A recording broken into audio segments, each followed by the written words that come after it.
Hello,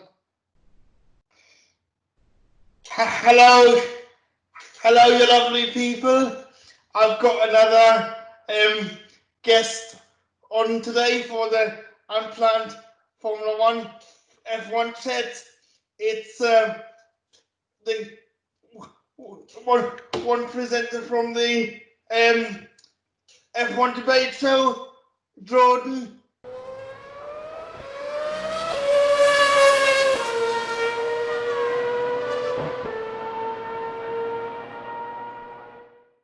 Nice of you to come on.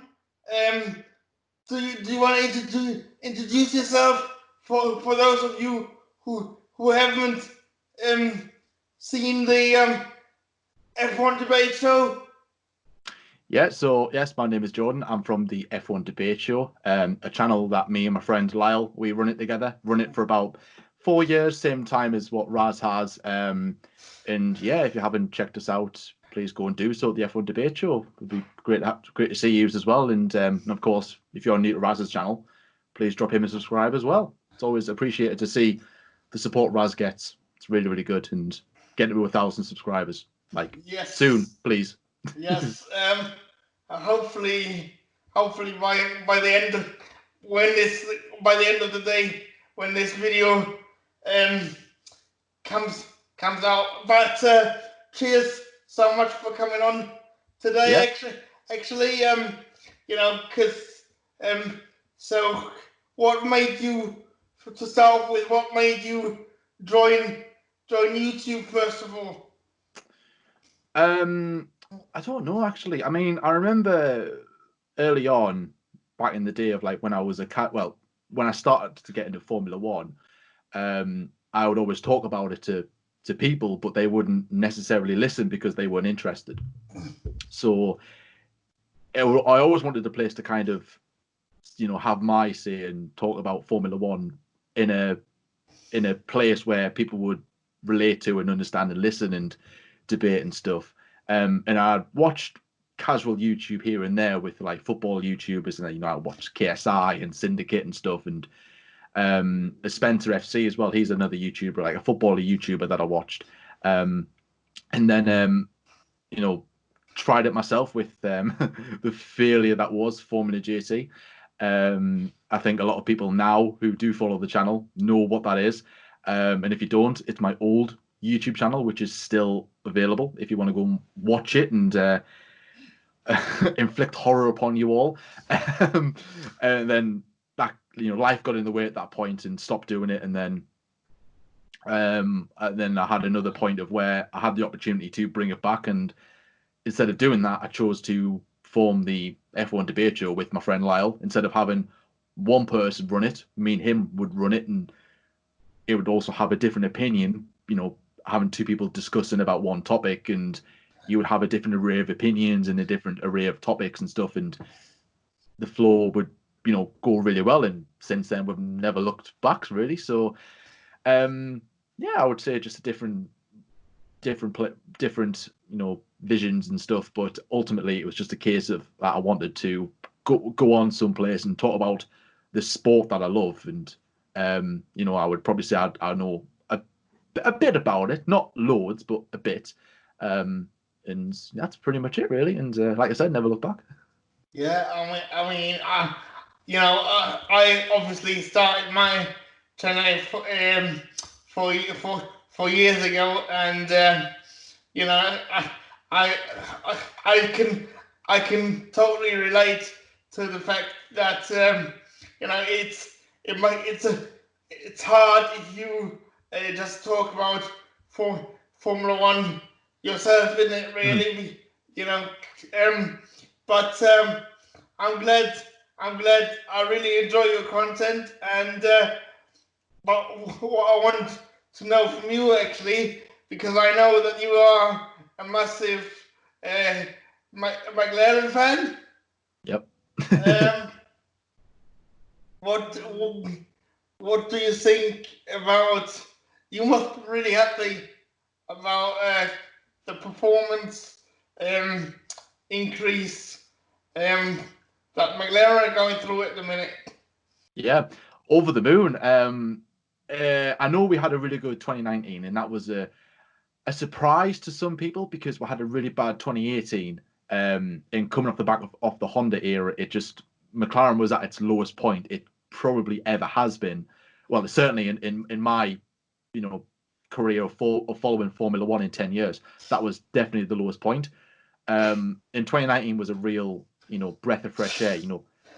Zach Brown changing the whole team. Bringing in Seidel, bringing in Norris and Carlos, and everything just changed about the team. They went from being that team that nobody wanted to look at and support to being they were everybody else's essentially other team in a way. If you were a Ferrari fan or a Red Bull fan, you would look at McLaren and go, I like the style, I like what they do. And then in 2020, I had high hopes because I thought it's just going to be like an evolution of last year's car into this year's car. And we've got the season eventually got it going. Testing looked quite good, reliable, consistent, and yeah, reasonably quick. But then I heard about the whole hoo-ha with Renault, and they weren't going to supply McLaren with a power unit to do some tests before the Austrian Grand Prix. And I kind of had my doubts, thinking maybe because of the split that Renault are going to have with McLaren this year, maybe they're not going to provide a good enough power unit, a reliable power unit. We have seen this before when Renault were with Toro Rosso. They encountered some problems, and have your theories or whatever, but I don't know. But so far, so good. Norris getting that podium, over the moon for him. Definitely deserves it. Carlos Sainz starting on the front row. In P3, in the Styrian Grand Prix, which is amazing. And then overall, a really good car that's got a really good race pace that is clearly quicker than the Ferraris. Something I haven't said since probably 2011, 2012. So it's good to say that again. Yeah. But obviously, it is still early days. That Racing Point is definitely quick. We know that. It is quicker than the McLaren on sheer pace alone. But race pace, I would say it is equal. And Racing Point did have their problems in Styria, like Perez, unlucky not to get P4, but that's racing. McLaren got it. We're second in the constructors. Hey, couldn't be happier, if I'm being totally honest. Loving the season so far. I agree with you. I'm just loving the fact that Formula One is back. Before we go any further, how have you been through lockdown? Have you been safe and everything okay with you? Yeah, no, everything's fine. Everything was good. We had to shut our workplace down for a number of weeks, which like a lot of people did. And ultimately, it was just a case of staying inside. And I'm not really a person that, well, I don't mind going out, but I'm not really an outdoor type of person. I'm more of a staying here, do YouTube, and I took up streaming for a bit. I learned how to stream, and I was playing my games, and got a little group on the go, which was pretty nice. So, kept myself away, locked away from, I couldn't see, my friends, or I couldn't see my girlfriend as well. So that was a bit of a shame. It was a bit of a depressing time, I would say, that you couldn't see your loved ones. But at the same time, to keep my mind active, I suppose, we had YouTube. We didn't have any racing, but we had the virtual Grand Prix, so I was watching them. We had news, didn't we? We had the whole Vettel leaving Ferrari, fast score. That was brilliant to encounter. And I just kept my mind active, really. So, and then before I know it, lockdown was over. Well, not over, but it got eased a bit. We were able to reopen, and then racing got back, and here we are. Absolutely incredible. How have you been, Raz? Have you been good in this lockdown? Because we haven't really spoken much. So, have you been all okay? Staying safe? Yeah, for me, I know it's bad to say, I know it's bad to, it might sound a bit weird, but because lockdown is actually the corona, COVID is we all know it's bad, but actually the lockdown for me has been for me, as I've just been doing YouTube, and I've really used the opportunity to sort of get some collaborations going. Yeah, some really good ones. I've been doing a lot of stuff with Mike from F1 Fanatics. I think and obviously with Josh Ravel, Yeah. who you actually wear it. Or wearing one of his merchandise. He better pay me for this, by the way, if you're watching this, Josh. I owe you. You owe me, actually. I don't owe you. You owe me. Um, um, did he send it to you for free, or did you actually have to? Did you actually have to buy it? Kindly enough, he did send it. He did send one to me. Yeah. He made a little thing with us where when I was streaming, I was just about to start a new season on. I think it was season 4 on F1 2010 because I was trying to complete every career mode on every F1 game to date. And I went with Renault, and he said to us, "Okay, then." He was watching my streams. If you win the championship in the Renault, I'll send you a T-shirt for free. So I tried and I failed. I didn't win the championship, unfortunately. So, which there's many reasons why I didn't, because of good old auto spin curbs on F1 2010, but we won't go into that. And about a couple of days later, he just said, "You know what, mate? I've enjoyed your streams. Really have enjoyed them. There you go." So yeah, I do wear it every so often. It's a nice, comfy top, and obviously I'm happy to support any other YouTubers who are doing merch. I know some others are. I think Meerkat has just launched his own merch. So if you're watching this, Meerkat, do feel free to send one. I'm not paying your prices. I'm only kidding. I probably will support them and stuff. But no, like what you were saying before, Raz, about collaborating as well with some big people. I was just saying, I was just talking off camera about how good the F1 community is right now and how supportive it is of everybody else. Like we've got some new, younger, smaller YouTube channels starting out, and they're all liking and sharing each other's videos, which is brilliant to see. Not only that, the bigger guys as well, they're getting involved, sharing, helping out with content. And of course, I've seen a lot of people sharing your videos, your tweets, getting as many people on as possible. Like you got Matt Gallagher on, you got Jess as well, you got her on recently.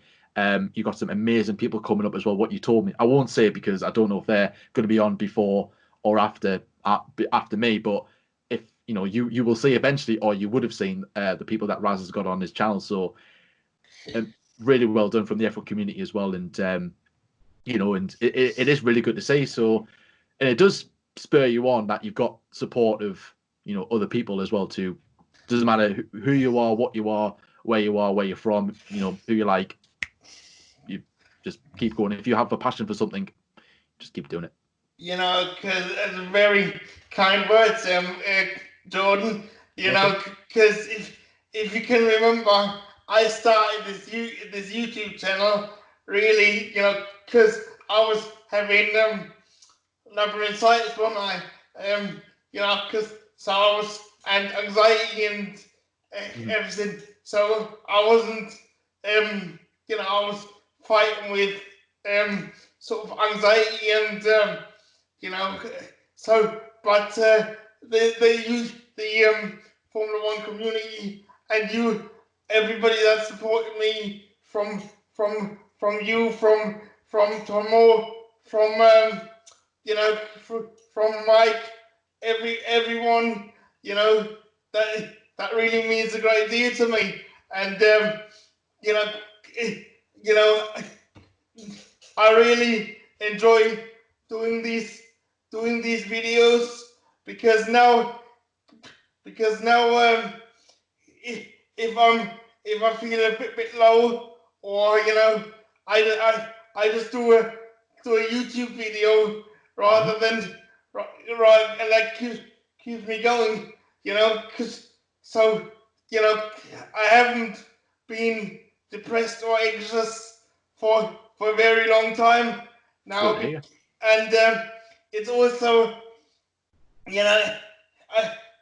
Formula One has really helped me out every day, and I hope that actually we can get this message through to the big wigs of Formula One.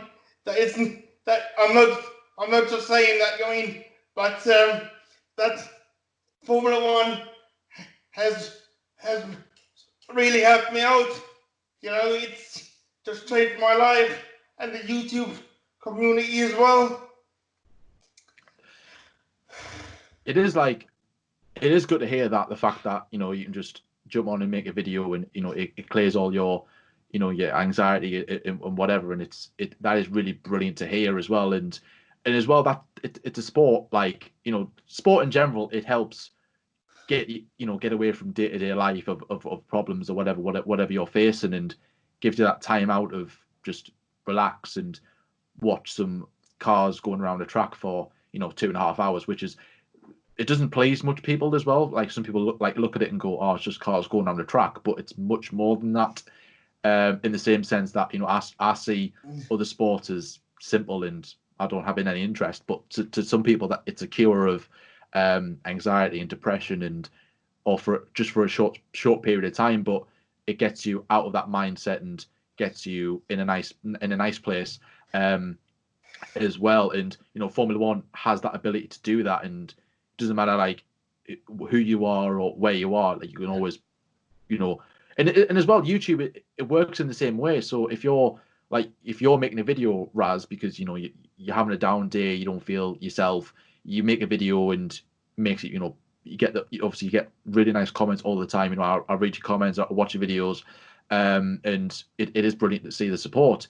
And as well, like, maybe somebody who is having a down day goes onto YouTube, logs on, sees your video and just goes, yeah, Raz has made me feel really better. And you probably have that effect on people, and YouTube as well, it has that effect on other people as well. And if you're on YouTube and you watch a Josh Ravel video, a Moto Makeup video, a Dan video, a Sean video, it makes you feel really good. And if you watch the F1 Debate Show video, yes, it won't be good. Trust me, don't do it. I'm not giving a good advert for the channel, but no, all right. I'm just joking. But you know what I mean. In all seriousness, it does, you know, have that effect on people, and you don't realize that until you see it for yourself. When you see a message of, I'm having a down day, I watch this video and you guys have cheered me up, and that alone just it does spur you on. So just keep going, and if you've got a passion for something, doesn't matter, like I said before, it doesn't matter what you are, where you are, you know, it doesn't matter how, if you can do it once a month, if that's all the time you've got, then do it. If you want to really have your voice heard and, you know, just make a YouTube video, just bang a camera, it doesn't take much, get your opinion out there and go for it. I mean, yeah, I agree with you. I mean, for me, I'm amazed of, you know, the positive messages I've had. It's just unreal. You know, I've had people saying to me, "Oh, thank you for helping our son, or our son to who is autistic, to he really enjoys your videos." You know, you can't, you can't buy that. You can't put a price on that, and you know, because you know, one other thing before we get on to another topic, but you know, from what I can tell, the F1 community in particular, they sort of, nobody has ever said to me, get off YouTube. You know, I mean, get off YouTube because you're disabled. You know, you just respect me for who I am, sort of thing. And you know, that really makes me more confident, and it really does make my day, because you know, unfortunately, you know, some people, sometimes I still get the odd comment from the outside world, shall I say? But sort of, you know, I just brush it off now, because I mean, I know I'm doing these videos and people actually enjoy watching these videos. So my confidence has grown from like 0 to like 150 mile an hour sort of thing. Amazing to hear, mate. So let's talk about Formula One for a bit then. Yeah. Do you think Carlos Sainz actually regrets signing for Ferrari? No, I don't think he does. Despite what Ferrari are going through at the moment, it hasn't been a good season so far. Will it improve? Only time will tell. And at the moment, McLaren are pretty much the team to be at right now. They're on the rise at the moment. They've got the Mercedes engine power unit coming in next season. But see, Ferrari, they will improve. When? Nobody knows. They could drastically improve this season because we have seen teams have a really shocking start of the season, and then by the end of it, they're winning races again. I mean, prime example, it was a good few years ago now, but if you remember McLaren 2009, they've just won the championship with Lewis. The following season, with the new regulations, a bit understandable because it's new regulations. That does tend to, spice up the field a bit. They had a shocking start of the season. Lewis Hamilton, complaining all the time about the car, the handling, and then eventually he's winning races. He only won 2-3 races in 2009, I think, which is better than what you had beforehand. So I think Ferrari will improve. Carlos Sainz is going to a well-established team. We know this. It's a works Ferrari team. He'll be on a decent wage, which also helps. Just despite people saying, "Oh, he's going there because it's Ferrari."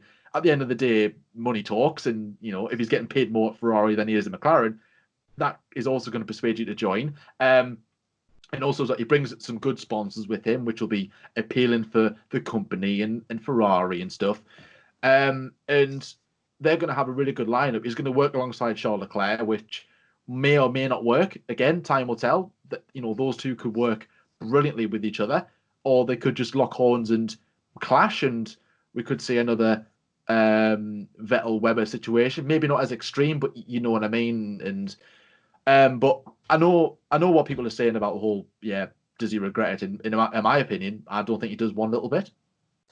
Yeah, I was gonna ask you about his position once he takes up. Once he drives for the prancing horse. I know we all know that Ferrari are sort of, they are very political. Like they're very, they put their eggs or they put all the resources behind one driver. We've seen it with Michael Schumacher. We've seen it with we've seen it with Alonso. But do you think, my worry is that he will be expected to play water boy, if you want to call it that, to Charles Leclerc? And do you think that first of all, do you think he, because I don't think he's not gonna accept that. I don't think. I think he's gonna fight with Charles Leclerc. But do you think we potentially could see something like a repeat of what happened at when Rosberg and Hamilton was fighting at Mercedes? It could reach that point. It may not. It just depends where Ferrari are at a team at that given point. But I think in terms of like playing number two to Charles Leclerc, I think if Ferrari wanted a blatant number two, they would have signed Giovinazzi, which was, I had my money on Giovinazzi to sign for Ferrari, which may sound stupid, but I was like, Charles Leclerc is the future of that team. He signed a 5-year deal. If Ferrari didn't have any faith in him, they wouldn't have offered him that kind of a deal, which is very rare in Formula One these days. A 5-year deal, it's unheard of.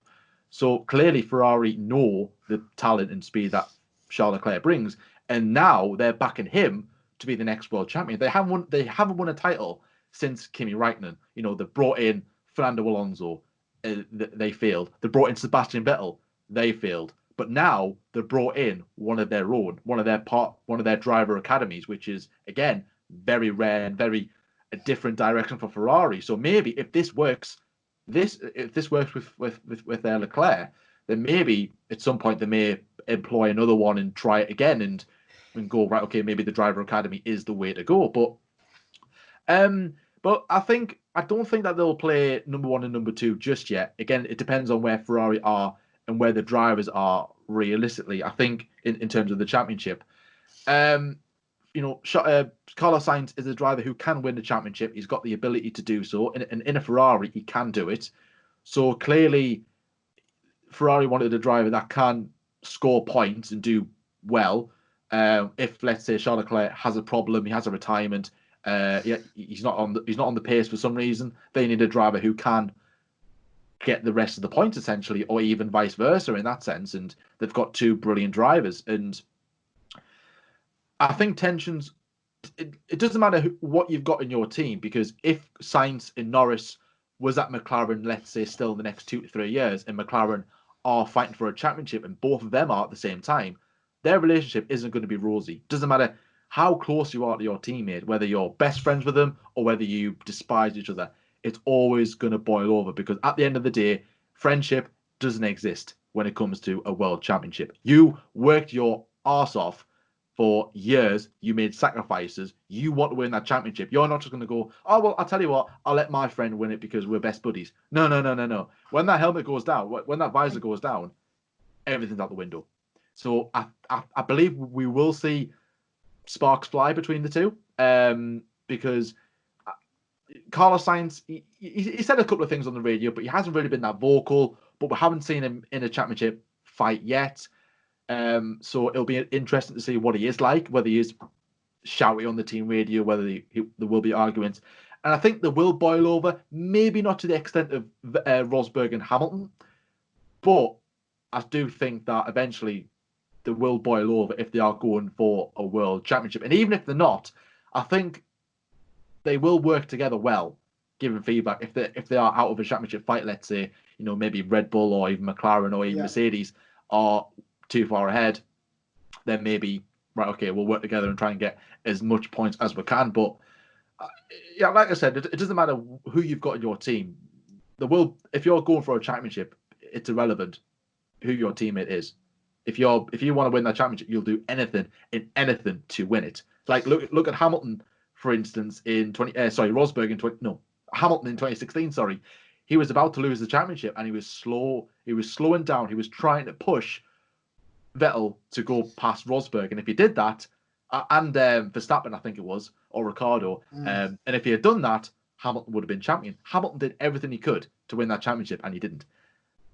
So that's what makes a champion. So, and of course, I know they didn't like each other, but you know what I mean. That it doesn't matter who you are, how nice you like each other. It's irrelevant. So yeah, I'm going to ask you.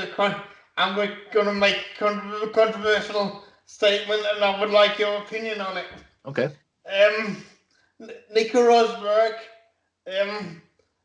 didn't deserve the championship. Ooh, in 2016. Yes. Obviously 2016 because it was the only time they won it. I think he did.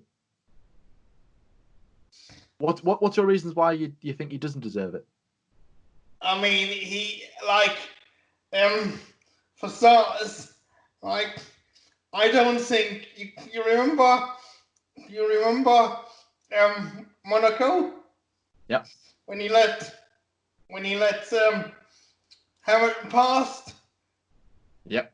If that was me, right, I wouldn't have done that. I wouldn't have played Team Wooders. And I think look at the likes of Michael Schumacher or even Sebastian Vettel or even Lewis Hamilton. He's slowed. Can you really see Michael Schumacher in his prime you know, if can you really see him playing, helping out a teammate who is with you fighting for the championship? I think Schumacher's time at Ferrari, like that was Schumacher's team. He had everyone around him. And whoever was alongside him, whether that was Barrichello, Alonso, Fisichella, Button, whoever, they were never going to come an inch between to fight Schumacher. Yeah. Like he was the golden boy. But at Mercedes, it's a totally different atmosphere because it was neither one of their teams. It wasn't Rosberg's team and it wasn't Hamilton's team. And I also think that it showed that how hurtful it would have been for Rosberg to let Hamilton by. At the same time, he played the team game and went, I haven't got the pace. I think it was a rainy race, that race, wasn't it? 2016, because that's when Ricciardo had his problem in the pits. Obviously he was ordered to do that, and he did it. To be fair, I remember at the time I was very surprised because they have had issues before of keeping cars in front. If you remember, at the very beginning in 2013 in Malaysia, the same year as multi-21, Hamilton and Rosberg was ordered to stay where they were, and Hamilton was ahead of Rosberg, and Hamilton was only in his second race, and it was like, okay, maybe there's more to this than meets the eye, but at the same time, I think Rosberg knew he didn't have the pace, and ultimately he had to put the team ahead of him, and this is after Spain 2016. So after the humiliation of what those two did, I would say, I don't know. I don't want to put a point. I don't know who to point the blame at. But at the same time, it doesn't matter whose fault it was. Both cars are out at the first lap. They've run into each other. Two experienced drivers of themselves, and you're like, you've just made the team look like idiots. Toto Wolff would have said, I tell you what, it ends here. And from that moment on, there was no real incident like that. We've seen the incident in Monaco 2014. We've seen Bahrain. We've seen how competitive and how vocal they were on the radio. As soon as Spain 2016 happened, it went. I mean, there was still communications, but there was still nothing as extreme as what it was before Spain 2016. So Wolff would have said, look, you're going to have to stop. Otherwise, we'll have to let one of you go. Which, in the end, Rosberg left anyway, but that's besides the point. That he would have threatened to sack one of them because, at the end of the day, any driver is replaceable. You know what I mean? Like, Mercedes could have went and got probably Verstappen. They would have tried gotten Verstappen off, their Red Bull's hands, or even got Vettel into that car. And, you know what I mean? Like, they could have got anybody because Mercedes they were well ahead of anybody else at the time. So anybody who was offered a Mercedes drive was like, hell yeah, I'm going for this.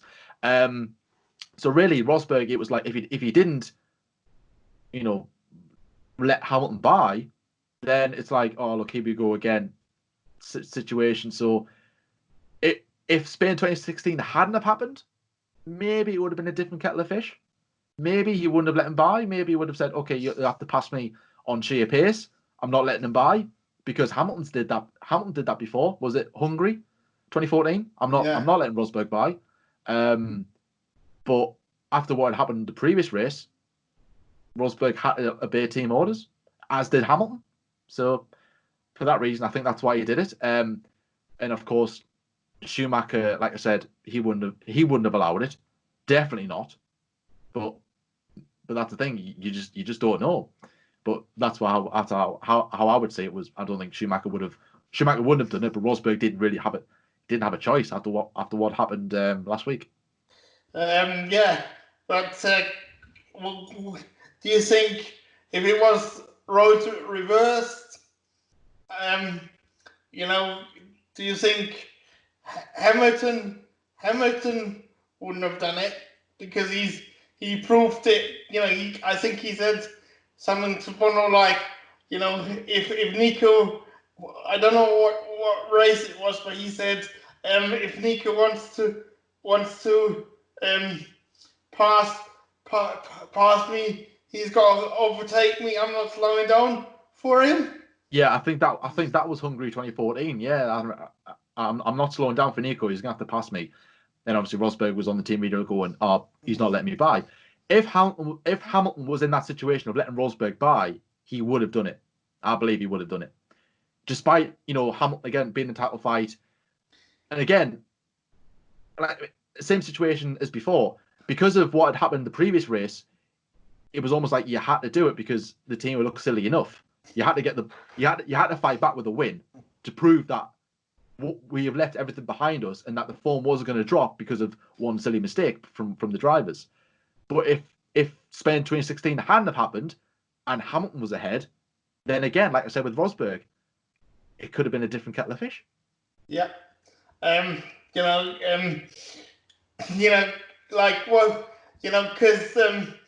it reminded me a bit like of the Hungary 2014. Reminded me a bit like of when Vettel and Mark Webber was fighting Multi 21. I still can't believe to this day, and I still can't believe that Vettel got away with not obeying team orders.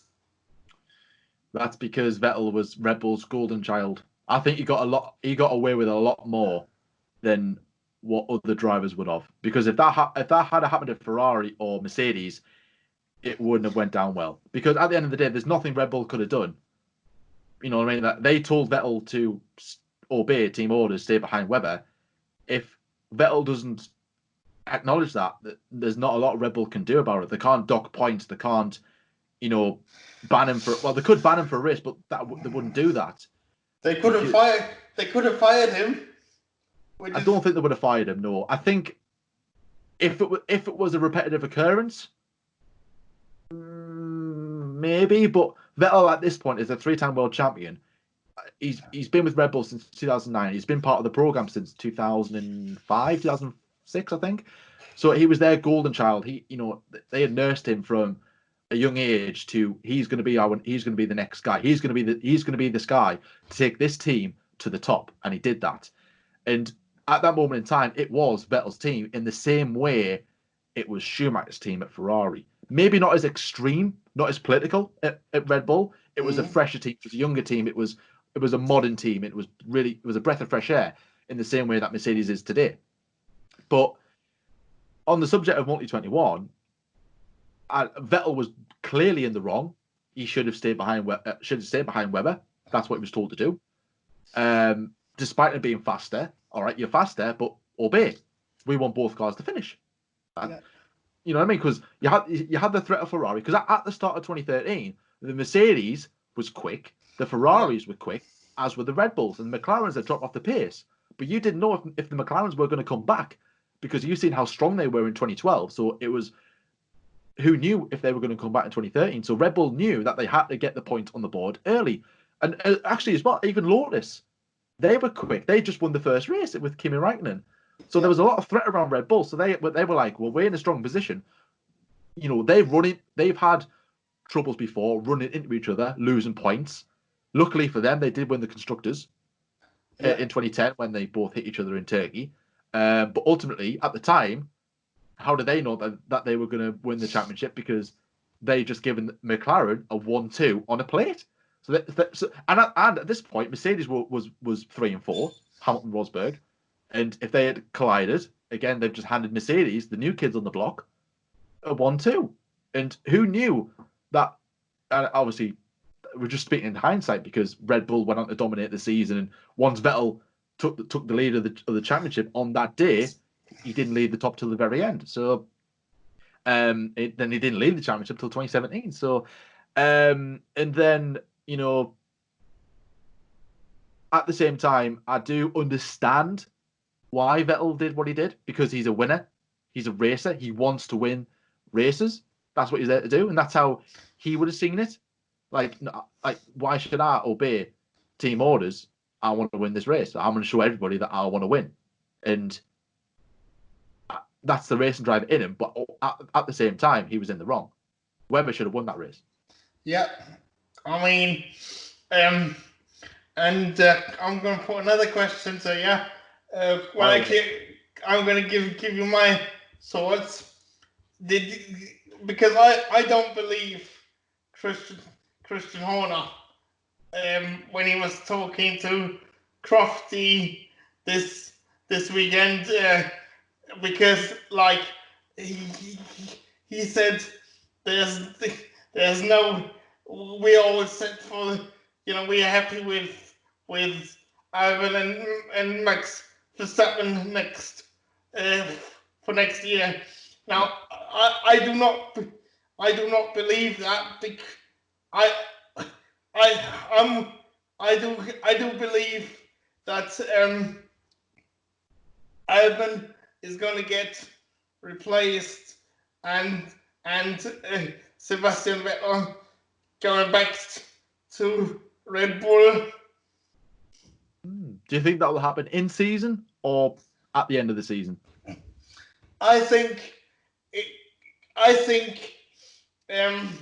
that statement, what Christian Horner did, I don't know whether you've seen it, but I didn't believe for a second that he was that is actually what's gonna happen. I'm convinced that Vettel is gonna replace Albon. I mean, obviously he's not going to blatantly admit, oh yeah, we are in talks with Vettel to replace Albon for next year. Like he doesn't matter how far you push Horner, he's not going to say that. Even though it might be true, he might be in talks with Vettel to bring him back to Red Bull. He's not going to turn around and go, oh, we're thinking of replacing Vettel with Albon. It's true, blah blah blah. In terms of that, I don't. For me, Vettel, on ability alone, despite what the memes and what he is at Ferrari, he is still a good driver and he is better than Albon, and that's a fact. And if you had the choice between the two, you would choose Vettel on experience, on speed. But for me, let Albon have a chance. Let him show us what he can do. Now, Red Bull are in a really good position right now that they are. Ferrari are off the pace. The racing points are there, but they're not as quick as the Red Bulls or the Mercs. So Red Bull have got a safety net in that sense. Everyone's jumping on the bandwagon of that Albon isn't good enough, despite him being, 40 seconds off the pace in Styria, like for the Styrian Grand Prix. Yeah. But if you switch that race around, go back to the previous race in the Austrian Grand Prix, the first race, he could have won the race if he hadn't have collided with Hamilton. So obviously Albon's got the speed, but for whatever reason, the car wasn't good at Austria. And immediately everyone's going, Vettel's going back to Red Bull to replace Albon because he's not good enough. Hang on a minute. It's race 2 of the season. Albon isn't going to be there every single race. Neither Verstappen. You know what I mean? Like, we had this with Verstappen when he was spinning all the time, when he was crashing, and all right, you had DNFs and it was unreliable, and that's out of his hands. That's fair enough. But you know what I mean? Like, everyone said this about Verstappen. Oh, he's not going to be good enough. He's not going to be this. He's overhyped. He's overrated. And now everyone's like, yeah, he's going to be the next world champion. And I rarely see a comment that says Verstappen's overrated. There are people that do think that, but it's a lot quieter now. And now that Albon's having the troubles, like I said, it's only race 2. How do you know he's going to not perform in the next race? He's going to go, you know what? That wasn't a good weekend. Let's brush it off, forget about it, and let's move on to the next race. So, and if they do replace Albon with Vettel, and Albon did a decent job, I'm going to be like, what's the point? What's the point in having a junior program if you're going to do that? Like, seriously. Because although, like I said, Vettel is a good driver, and yes, he is quality. He is world class. He's one of the best in the modern era. He is. he's going through some troubles at Ferrari. He's spinning all the time, and yeah, I understand that. But I believe if taking Albon away from this, if Vettel does go back to Red Bull, I believe you will see a better Vettel than what you do at Ferrari. Because Vettel was his team. It was fresh. It was modern. It suited him perfectly. At Ferrari, they do things differently, and it didn't suit him, and that's why he's not performing. The car did let him down, but also Vettel let himself down, and yeah, some wrong decisions that are higher up that we don't know about for whatever reason. There's something wrong. There's something big wrong at Ferrari, and we don't know what it is. Everyone's saying it's Binotto. I think it's more than Binotto. It's not just him. There's more to it than Binotto. And is it the right guy to take things forward? I don't know. If I'm totally honest, I thought he was going to be the guy. But anyways, this isn't about Ferrari. This is about Vettel and Albon and stuff. I was going on a different tangent. But like overall, I would say give Albon the chance, because you can't just keep. I know Red Bull can do what they like and what they please. It's their choice. It's their drivers. But ultimately, you should give Albon a good enough chance. If he's miles off the pace, being lapped every week like Gasly was, he's nowhere near Verstappen. He's not getting the points. Fair enough. But if Albon's doing a decent job, he's had one off the pace race. Like, you don't have to immediately judge, oh, he's not good enough, kick him out. It's only race 2. Like, no, don't do that. Let him see how he does over the course of a season. And it's only his second season in Formula 1, so he's still learning. Like Norris is learning, like Leclerc's learning, and Russell is as well.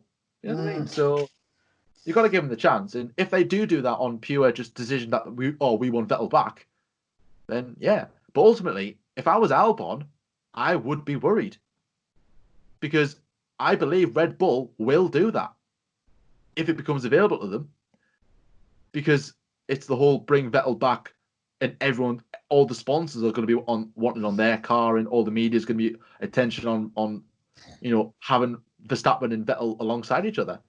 So yeah, I totally agree with you. I'm really, really worried about Albon's position, but I'm interested in what you said about the junior programs, because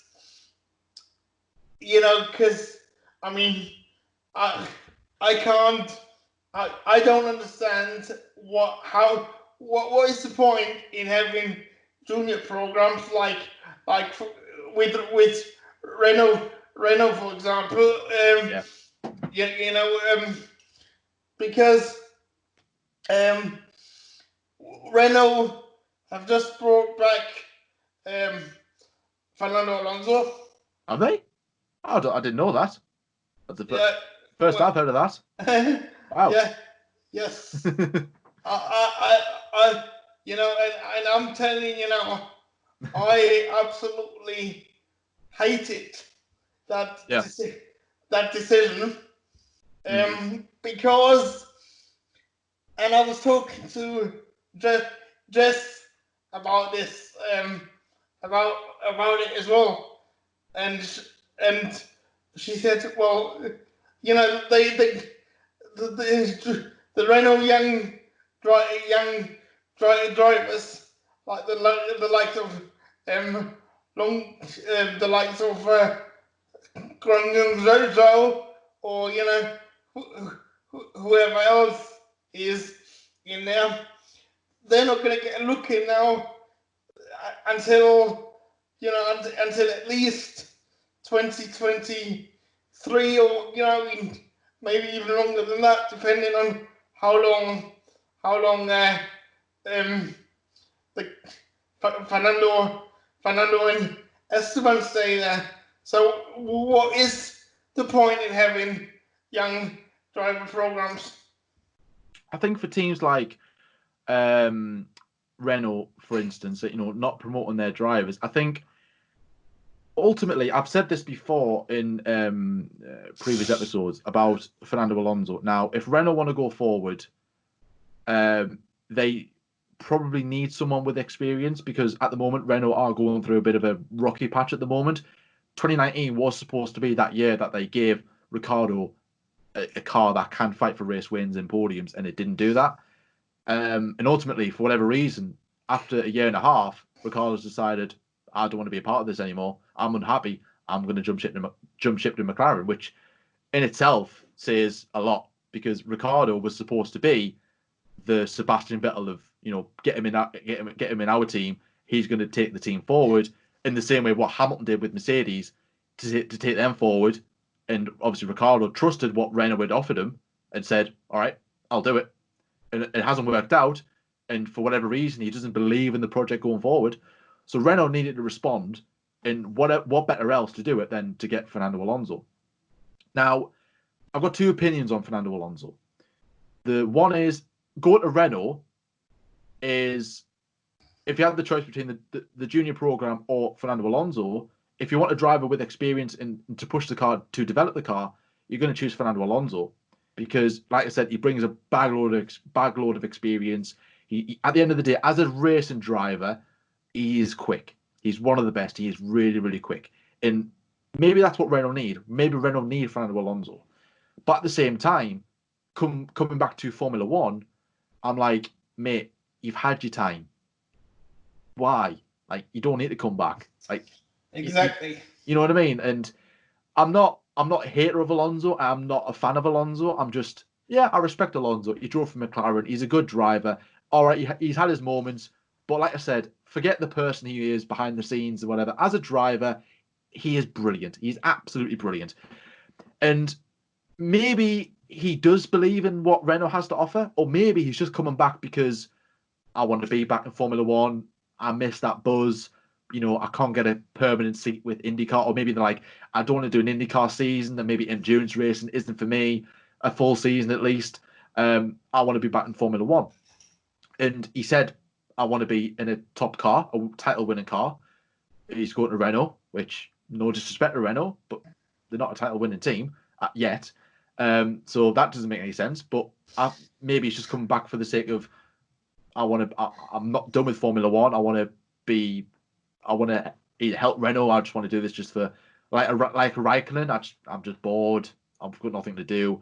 I'm just going to go and do Formula One, which would be incredible to do if you're bored. Just go and do Formula One. But at the same time, what is the point in having a Renault Drivers Academy? Because Ferrari have used theirs, Mercedes have used theirs, and obviously Red Bull are using theirs. I mean, Red Bull they've exploited it a bit, but at the same time, they're still promoting drivers. When was the last time they signed a driver that wasn't within their driver academy? To my acknowledgement, it was Mark Webber, I think. Yeah, Mark Webber. Yeah. Everybody else that they've signed has come through their ranks, which is brilliant because they're using it to its full potential. But now they've got a problem of they've run out of drivers. Yeah, you know what I mean. I mean, you've got Daruvla and Sonoda in the ranks now, and Yuri Vips, who are tipped to be in Formula One. I believe at least one of them will be in the AlphaTauri soon. If they are ready enough and they're good enough, of course, but we'll have to wait and see. And Mercedes, George Russell, Pascal Wehrlein, Ocon, they're doing really well. Well, they were doing well, and Wehrlein had his chance. He's not in Formula One at the moment. Russell, next big thing.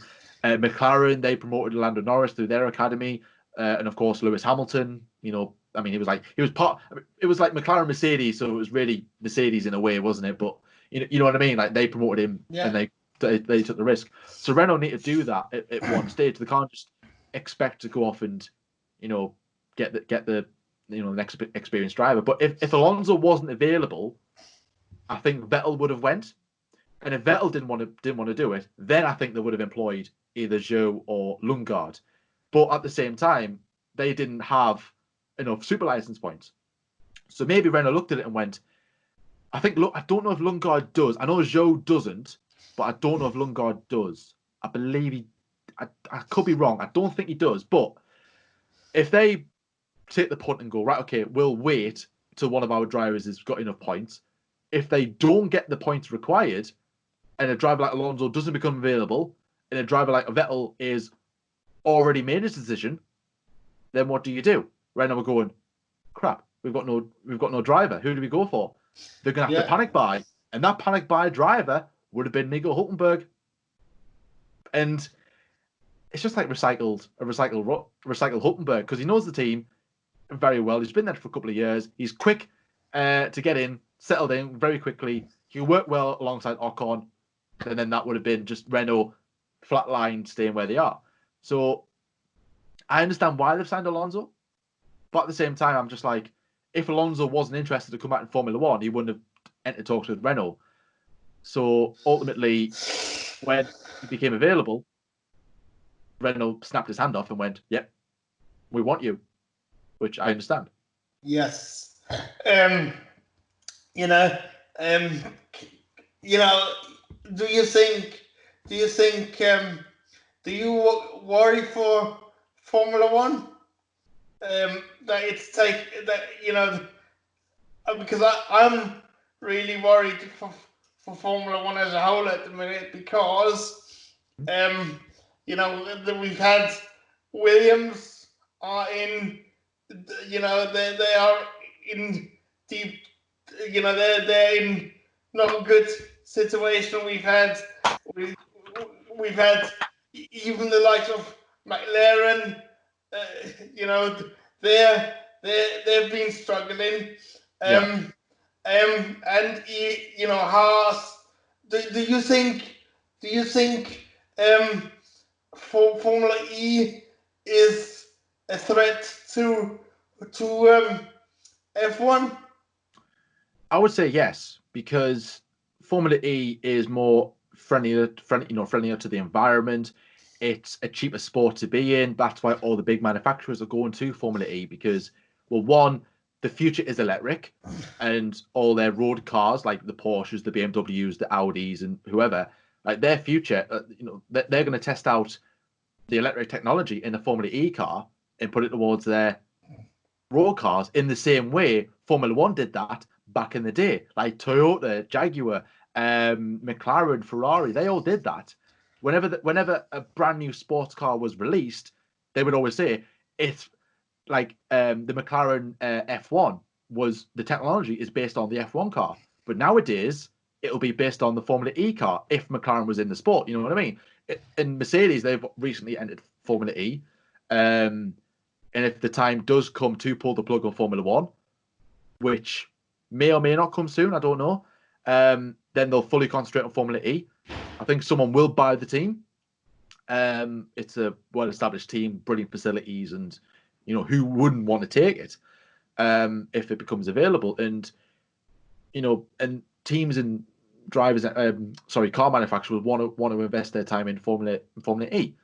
Now, Formula One will always be the pinnacle of motorsport, but at the same time, it's like, where do they go from here? Because they're on about having some sort of batteries, I think it is, for I can't remember what it was, or running on some sort of fuel, I think it might have been. I'm not too sure. To help to make it become more eco-friendly. But of course, Formula E have got this 25-year contract with the battery power unit, power trains, or whatever they are. So that's a big issue in itself, that Formula E have went, this is ours, you can't have it, we're the future, we're taking over. Formula E, it's not threatening Formula One just yet. It's nowhere near threatening just yet. It's not getting the audience, it's not getting the people through the doors enough. It's getting bigger, but it's nowhere near the scale of Formula One. It needs to have a big name to come into the sport, like a Ferrari, or even like a Lewis Hamilton, a Sebastian Vettel, to go into Formula E, for everyone to acknowledge this sport. And once that happens, then I think that snowball effect will then occur, that other teams and other drivers will then choose not to go to Formula One, but go to Formula E. And for instance, Nick de Vries won the Formula 2 championship, and Nick de Vries, he's a fairly average driver. He's someone that I didn't really tip for big things, but at the same time, he's won the F2 championship, fully deserved it, and bravo, well done. But there was no seats available for Formula One, so he's went to Formula E, which is really good. But some drivers in there, for instance, like Stoffel Van Dorn, who did get a chance in Formula One, is now in Formula E because Formula One didn't give him a chance. Same as Jean-Eric Vergne, a brilliant driver, massively overlooked at Red Bull. He should have replaced Who should have replaced Vettel when he left instead of Kvyat, who was only in there for a season. To this day, I don't know why they did that, but it's weird.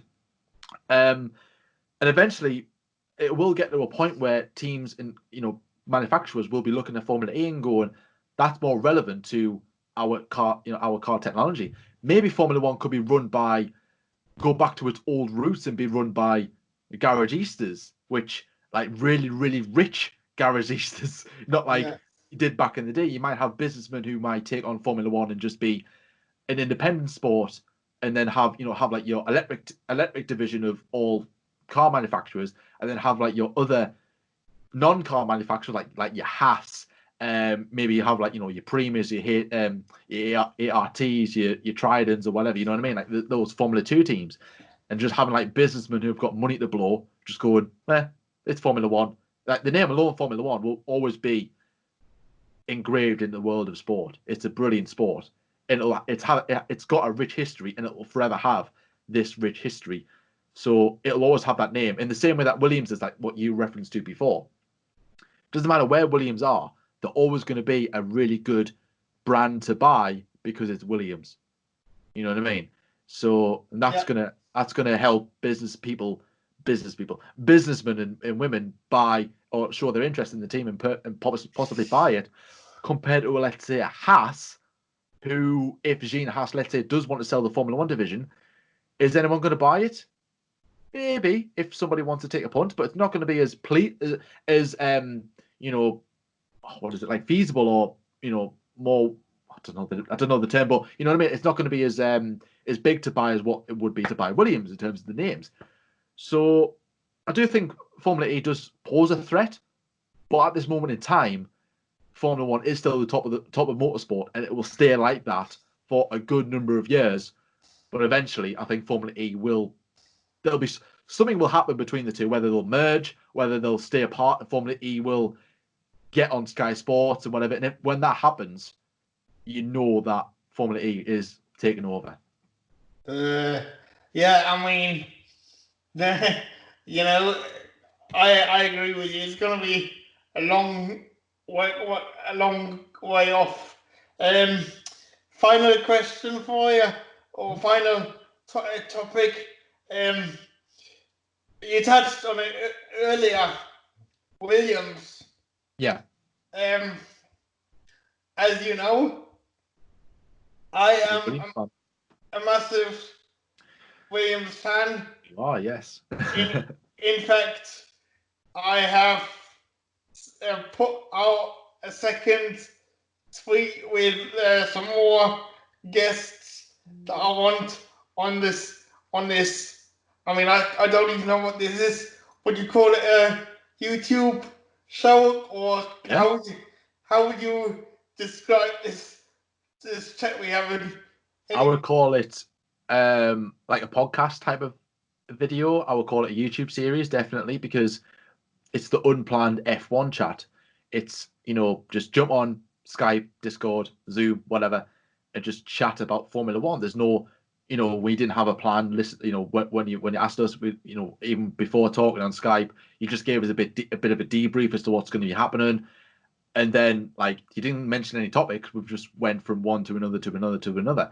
It's got a really good, relaxed flow about it. There's no real big topic or anything. It's just having a conversation like you would, and it's really, it's really nice to, really nice to be a part of. So I think I know one of the people that you might want on your show. And is it Claire Williams by any chance? Yes. Yep. Thought it would be. I mean, like, and not only because I've got a personal reason as well. You do, yes. For wanting her on the show, because I never, when I went to Williams I wrote a letter to her, didn't I?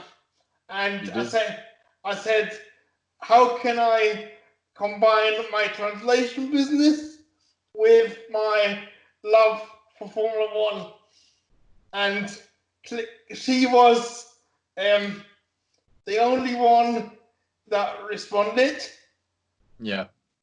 And not only did she write me a brilliant letter, which I treasure till this day, she also invite me to go and get a personalized tour of the factory. Now, and I really want to thank her,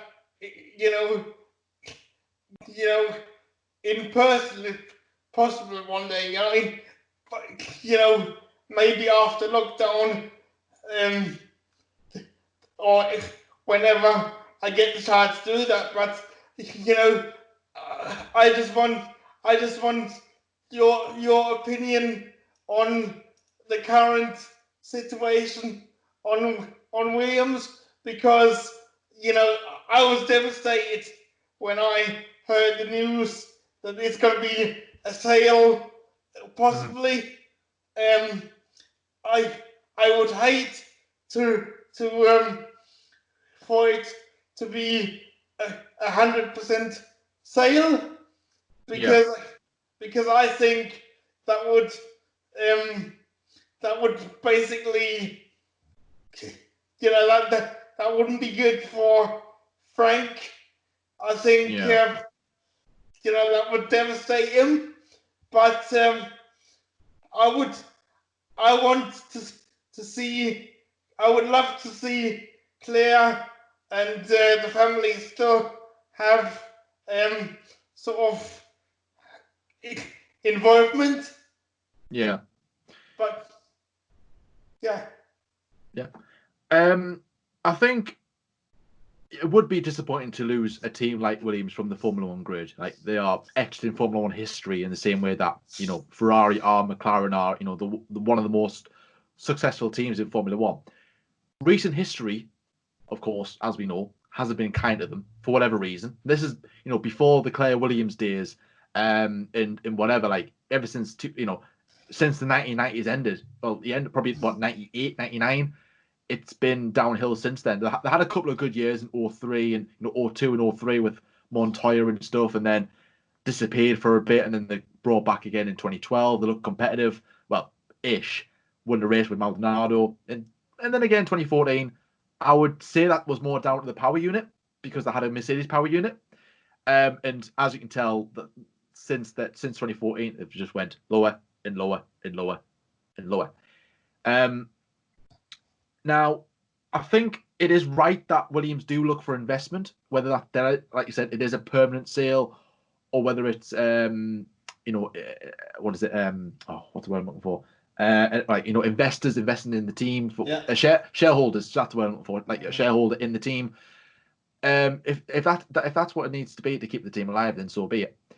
But even though if it is, it will be guttering, disappointing that Williams do. I'm not good with words. That Williams do leave. If they do leave Formula One, then it's not the first time we've seen a big team leave the sport in financial aspects for whatever reason, whether they can't find an investor or whether they just disappear altogether.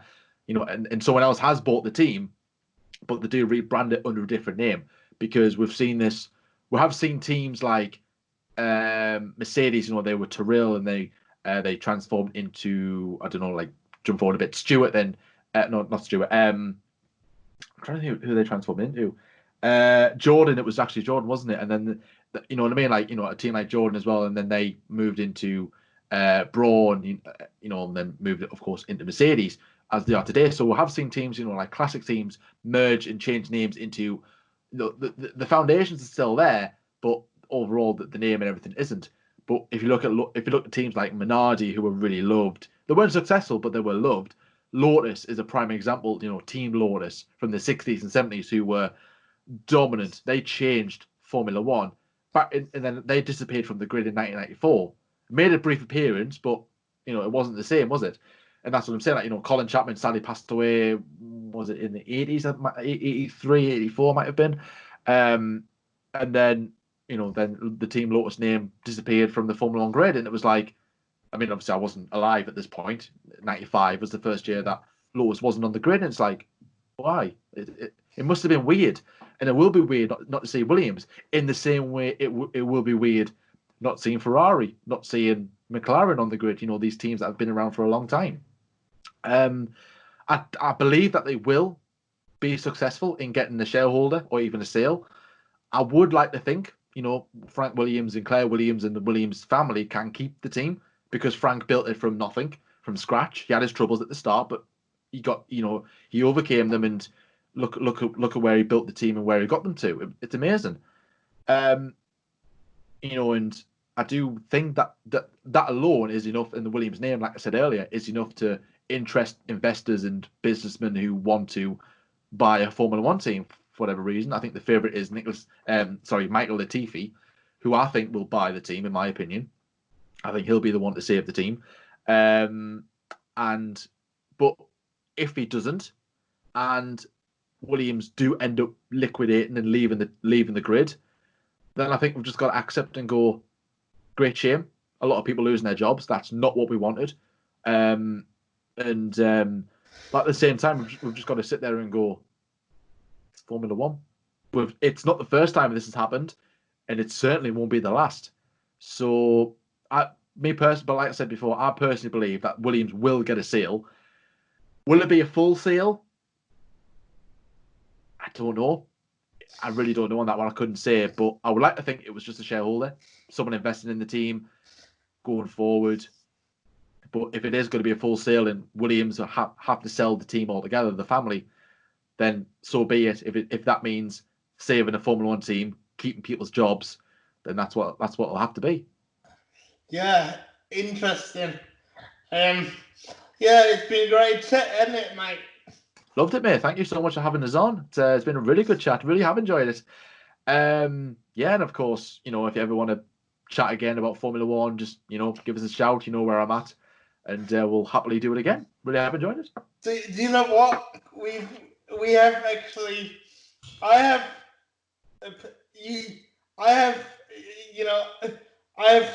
only appeared once on the F1 debate show. I think we need to change that, don't you? Yes, I think the only time you've appeared was when we did the when I interviewed you for the F1 YouTubers Decoded or F1 Online Decoded. Actually, twice. It was once. Yeah. Yes, back in 2016, wasn't it, when Lyle spoke to you, and then obviously in 2019, or 2020, sorry, I spoke to yourself. So actually, no, it was 2019. Sorry. So we definitely need to get you on our channel again. Absolutely. Obviously, we'll be in touch with something, because we've always got videos planned. We've always got collaborations lined up with people and stuff. So we definitely do want to have you on our channel again soon. Yeah. Finally, give us some juicy preview. What have you got planned for the future? I've got a video. Well, you've already seen. Maybe some people. I don't know if people have seen this, but we've done 2 experimental videos where we did what if Mercedes left Formula One. Didn't enter Formula One, and what if McLaren left Formula One. I've got a big video planned for that series for one particular team that it's gonna take a lot of planning. It's gonna be the biggest planning video that we've ever done. So that's got to come. But in terms of that, we've got agree or disagrees that we normally do, that people seem to like and dislike because because of opinions. You know how opinions divide people. But obviously, our weekly news, the previews, the review live stream on YouTube now, debate shows as normal. And I'm pretty sure we'll find a couple of videos to interest you guys, story videos or fact videos, or in fact, yes, we have got as well as this particular video I was on about before, we've got another video that we haven't started these 2 videos, but they are outlined as we're going to do them. So looking forward to getting them started. So that's what we've got coming up on the F1 debate show. Thank you, Mike. It's always been a problem. pleasure.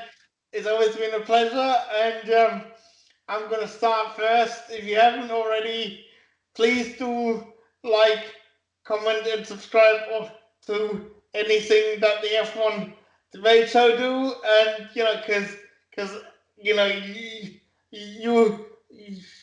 you are very special to me because we've as I said, you were the first YouTube channel I did a collaboration with, and it's just been a blast to see you growing. And yeah, any final words from you, Jordan? I just want to say, obviously, first of all, thank you so much for having me on today. Like I said before, I really have enjoyed it. Excuse me, just drinking water fast. And if you are coming over from my channel, mine and Lyle's channel, please drop a subscribe and a like and a comment on Raz's video, on his channel as well, and obviously get him to 1,000 subscribers. He's nearly there. He's not too far away. He's working very, very hard off camera to, bring out some really good content, some really good individual content, informative content for you guys. Please, it costs nothing, does it? It costs nothing to drop a subscribe, drop a sub, get it to 1,000. That's his goal. That's what he wants. Get it done by the end of the year, and just make his day. It really, really does have that effect on people. So please do that if you're coming over from our channel, or even if you're new to Raz, drop him a sub. And one other thing I've got to ask you, right? Yep. Apparently, somebody put out there, somebody used create the hashtag Get Raz on Sky F1. I've seen that, yeah. Is it out there? It should be, yes. I've seen it before. I've seen people say it before. But like, why can't you appear on Sky? You know what I mean? I mean, for instance, what I will say on this, and I'm pleased you mentioned it, Raz. You look at what Matt Gallagher did recently. Like I said, I don't know when this video goes out, but for the Styrian Grand Prix weekend, he commentated on Formula 2. Now he has he has never commentated on a race before, like a proper live. He's probably done a couple of virtual league races and stuff like that, but not a proper real life Grand Prix that's broadcasted to the world. He's had no training. He's had nothing. All he had was passion. And look at where he's gone. He had a YouTube channel, which he did on his own. He got signed by WTF1 as a presenter, and now he's doing bits, going on Formula 2. Of course, Raz, you did a video with him as well, which was really, really good. I'm a big fan of Matt Gallagher, and he is an inspiration to many, many people. So it doesn't matter you can say, oh, I haven't went to university, I haven't done this, and I haven't done that. If you've got the passion and you've got the belief, you can do it. So if, no disrespect, but if Matt Gallagher can do it, like a normal everyday guy who he is passionate, not a fanboy, just passionate. If he can passion his way all the way to there, I'm pretty sure Raz can as well. So yes, let's get Raz on Sky alongside, I don't know, Simon Lazenby, Jensen Button, Martin Brundle doing a grid walk, or up there with David Croft doing the commentary, or maybe on a practice qualifying, or even on a race. That would be pretty impressive. Let's get him on Sky. I'm lost for words, mate. I mean, this really means a lot to me. And actually, because I've watched Formula One since I was 6 years old. Yeah. I'm turning 36 on the 19th of August. You don't look a day over 20, Raz. Cheers, mate. I'll buy you a beer when lockdown is over. You buy me a Coke. Yes. As Sean would say, a Coke. And anyway, because because one thing I will say, this lockdown has actually opened my eyes and opened my because I can't travel that easily, right? With carers, I need the equipment, right? I need I need transport and stuff. So unless I can I can have somebody can help me to to get there. I can't afford it myself. But what I was gonna say was, because of all this lockdown, people have managed to learn to utilize like the Zoom and the things like, and I'm not being funny, but you know from as far as I know, like Karun Chandok and Anthony Davidson, they did their part um, through Zoom, or they weren't there. So Mhm. if it can be done, I would love to sort of get an appearance on Sky. You know, you know, because I just love for Formula One, and you know, and I hope it comes. I hope people realise that I do appreciate everybody that's supporting me, and especially, I mean, I can't believe that I got so many responses. It really means a great deal to me. And I don't take it for granted at all. No, it's good to see like the support that people have given to you, Raz, as well. And you were saying about you're a Formula fan that's just passionate about the sport, and that passion got Matt Gallagher to where he is today, and not just him, but a variety of others. And that passion will get you to where you want to be. So just keep at it, keep working. Don't let anybody stop you in your tracks. Definitely not, because there are people out there who will try, because not everyone out there is friendly. You will get your bad comments, people who just want to put you down. But all you got to do is stick two fingers up at them and go, you know what? No, I'm not listening to you. I'm gonna do it how I want. It's your channel. It's how you want to be. And if you want to be passionate and you want to get on Sky Sports, because people might turn around and go, "Oh, that won't happen," and da da da. Just ignore them. You will, Raz. With that passion, you will. I tell you So, what. I tell you one thing, right? Um, I've had people telling me, right? Um, I've had people telling me you will never get it, because I went to university and did web design. Now all right. I obviously, like I said before, because I'm in a wheelchair, it's it does need some planning. Yeah, if I was, if I was to go places, it does need planning. Yeah, and Yeah. um, but what I was gonna say was, I've had people say to me, oh, and actual people that you know, I've had people say to me, um, actually, Russ, don't even bother eh, trying to get trying to trying to get a job, because nobody will employ you because you're disabled. I've, I, I swear on my life, I still have a 309-page business plan, right? Mhm.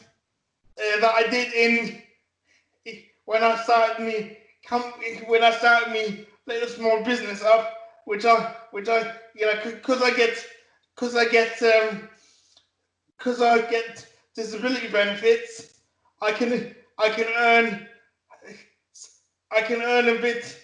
I can do 16 hours a week for minimum wage, right? Yeah. Now that would actually that really means a lot to me. Anyway, cut a long story short. So they said, "Oh, don't you bother looking for a job because nobody will employ you." And that got me depressed. So well, I had luckily I had my mate Andy who helped me out to get my website started, and Yeah. I started it on a shoestring, like with not a lot of money. And the same thing is with YouTube. I mean, I just do it because I love it. Yeah. If I can get some money, for, out of it, like even small money, that would make my day. I mean, that would really help me out, because I could pay for like gym sessions or like personal trainer, like me back massages, yeah. Yeah. Who the those things really help me out, but unfortunately, the they are not available um, on the NHS. Um, Oh, right. and but what I was saying was, it's like everything, every it really means a lot to me, all your support, like Yeah. and YouTube has really helped me out massively. Right? Yeah.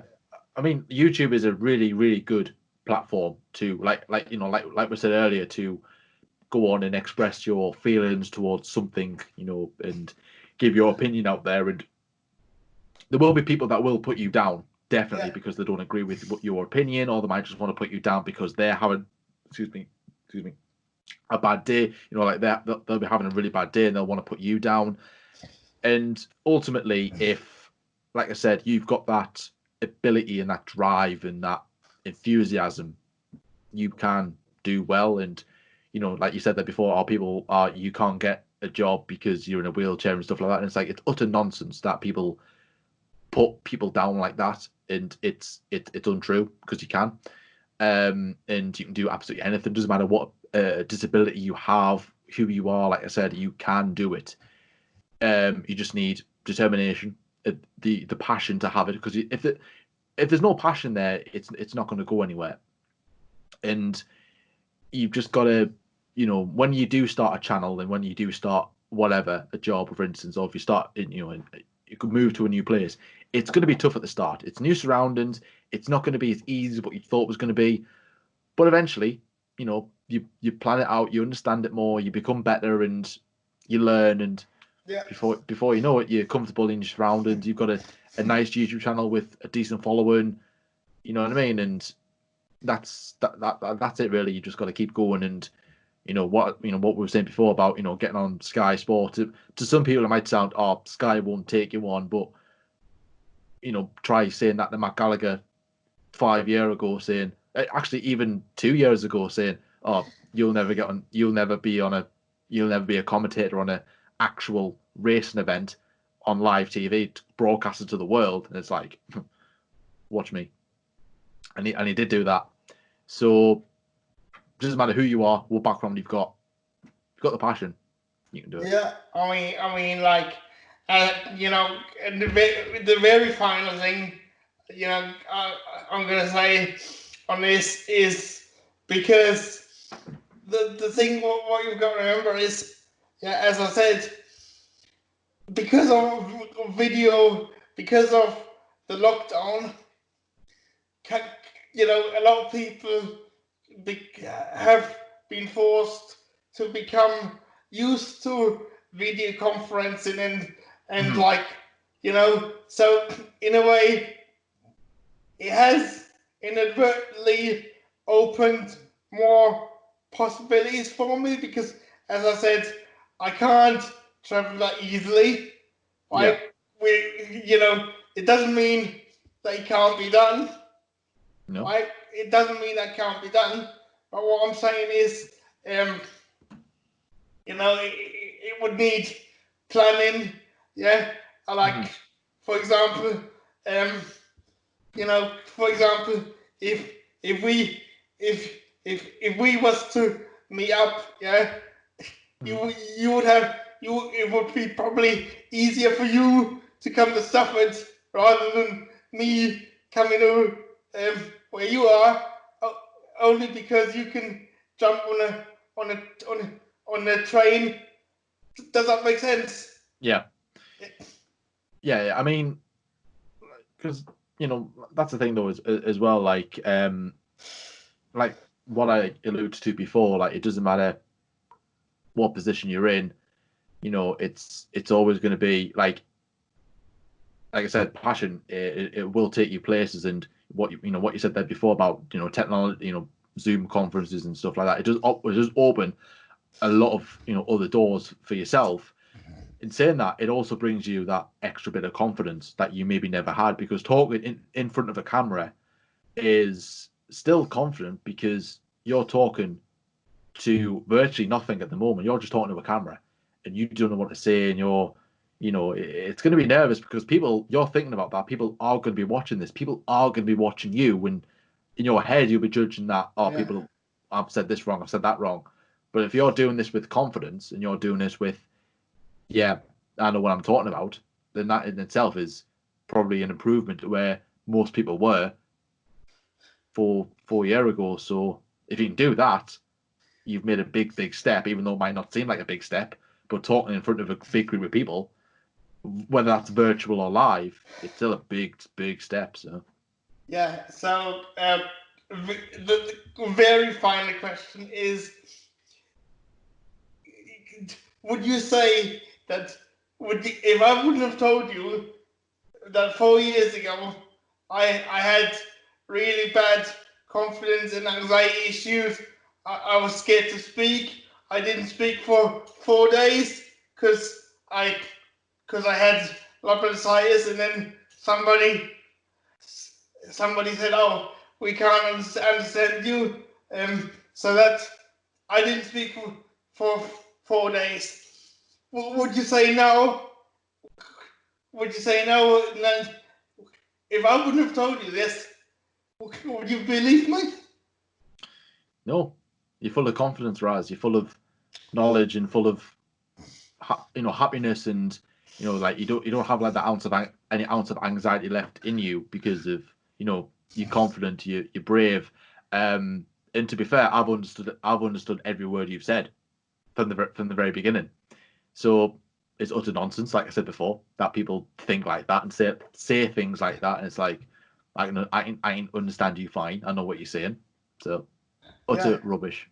we, and I mean, now if I cry now, I cry because of happiness, because I can't believe that the likes, of Mike Gallagher and Jess, Tommy, Mark Mhm. Priestley, um, and whoever might come on in the future, like, you know, that really means a lot to me. So I just hope that people know that. It does mean a lot to you. You can tell that you're very appreciative of obviously having those people on, and I mean, brilliant. Having like really good guests on. Really proud of you, Raz. Really proud of Yeah, and I tell you what, one day after lockdown, you come in here, and then we go for a coke. you. Is it your round or my round? Well, we decide then, eh? We will, Raz. It sounds good. Anyway, but mate, it's been a blast It has, having mate. I've enjoyed it. having you on. So yeah, so as I said, guys, if you haven't already subscribed to either of our channels, please do so. Let's get the F1 debate show to the next milestone, and let's get me to 1K subscribers by how about if we say my birthday on the 19th of August? Ooh, that can be done, Raz. Like I said, people will come to your channel, watch your content, and if, like I said earlier, if you're new to Raz's channel, please drop him a sub, watch his content, give him likes, give him comments, give him good feedback, get him on Sky for starters, and get him to 1,000 subscribers by the 14th of August. Yes. Thank you, Jordan. It's been a blast, and I speak to you soon. Yeah. Yep, speak to you soon, mate. Absolutely pleasure having me on. Thank you very much. Enjoyed it. Thank you, mate. Bye.